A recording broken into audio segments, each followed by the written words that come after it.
Dada uwezi amini kabisa siku leo nimeweza kukutana na mwanaume handsome. Yaani mwanaume mzuri jamani, anavutia ni jamani mashallah. Uwezi amini mzigo ndo unaanza hivi. Huyu dada ambaye alikuwa akisifia kwamba ameweza kukutana na mwanaume mzuri huyu anaitwa Linda, afu mwenzake anaitwa Precious. Yaani kifupi hawa ni dada na mdogo. Precious ndo mkubwa huyu hapa, afu Linda ndiye aliweza kumfuata. Sio poa, ni kwamba Linda siku leo ameweza kukutana na mwanaume ambaye amempagawisha kinoma noma.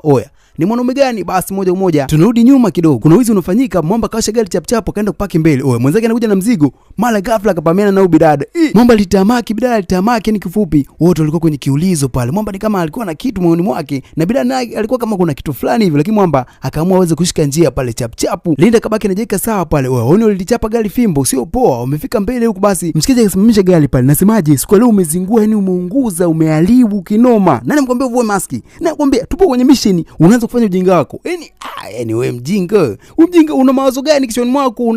Yani matope unafeli. Kwa nini? Sema blaza tu ujui. Tule mwanamke ni mrembo, ni mzuri, anavutia, yani kila idara. Wewe uelewe kuhusu wanawake blaza. Umezoea unapandia mnazi mkono mmoja tatizo. Nani? Wewe nani unamwambia hivyo? Mimi kakako mjinga nini wewe? Kilinuka humo. Ni kwamba mashikaji ni wazee wa wizi, yani wazee wa mission. Huyu anaitwa Edward, alafu huyu hapa anaitwa Felix, yani kaka na mdogo. Edward ndo mkubwa, alafu Felix ndiye aliyeweza kumfuata. Mdogo wangu blaza acha tu. Yani kikweli siku leo hakika ni sikutegemea kabisa. Mission imeenda fresh kabisa, wakapongezana pale, mambo good. Tunaona umefika katika kona hapa, ni kwamba hapa ndio nyumbani na huyu ndo dingi yao, ni dingi kabisa, babao mzazi. Uwezi amini dingi ndo mkuu wa maangamizi hapa, ndo jambazi mkuu. Ndo anawapa mission kwamba nendeni hivi. Alikuwa akiwapongeza kwamba mmefanya kazi nzuri sana vijana wangu na wakubali kinoma. Huku nyumbani Linda anazungumza tu na dada yake, yani kifupi sijui ajui kwamba yule mwamba ni jambazi au umejitoa fahamu tu.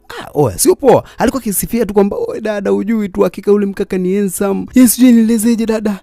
Yani kikweli, yani moyo wangu unaenda juu, yani unaenda mbio. Hakika yule mkaka ni handsome, yani mzuri jamani, si ungechukua namba yake? Kwani usingechukua namba yake? Lakini uwezekano kuchukua namba pale ilikuwa ni uongo, kwa sababu mshikaji mwenyewe alikuwa yupo less kinoma. Uweze mimi, yani siku leo ilikuwa ni flat tu. Nasemaje, hili swali limekuwa changamoto. Niliwapa wiki 2 kwamba muweze kukamilisha hili swala. Waizi wakamatwe. Na siku leo muweze kufanya wizi katika mtaa wa Livingstone, muweze kuiba supermarket pale, wameiba mazaga, wamechukua na hela, wametembea. Kwa nini? Dingi kichwa kimechemka kinoma noma. Ni kwamba matukio ya uhalifu yamezidi hapa mjini. Mara leo wameiba hapa, mara siku nyingine wameiba sehemu fulani. Waizi yani kila itopo leo. Sio poa. Basi dingi kawaga mabinti wake pale, kisha kateleza zake, yani akaenda kwa majukumu yake ya kila siku. Lakini kwamba Linda alikuwa kama ana kitu fulani hivi. Dada yake alikuwa kama anashtuka kwamba vipi mdogo wangu leo. Linda mfika chumbani kwake, alikuwa akitafakari kuhusu tukio ambalo limeweza kutokea siku leo, lakini aliwaza sana. Ni kwamba yule mshikaji yani ametokea kumkubali kinoma noma. Alifikiria kuhusu tukio afu na mazingira ambayo walikutana pale na mshikaji.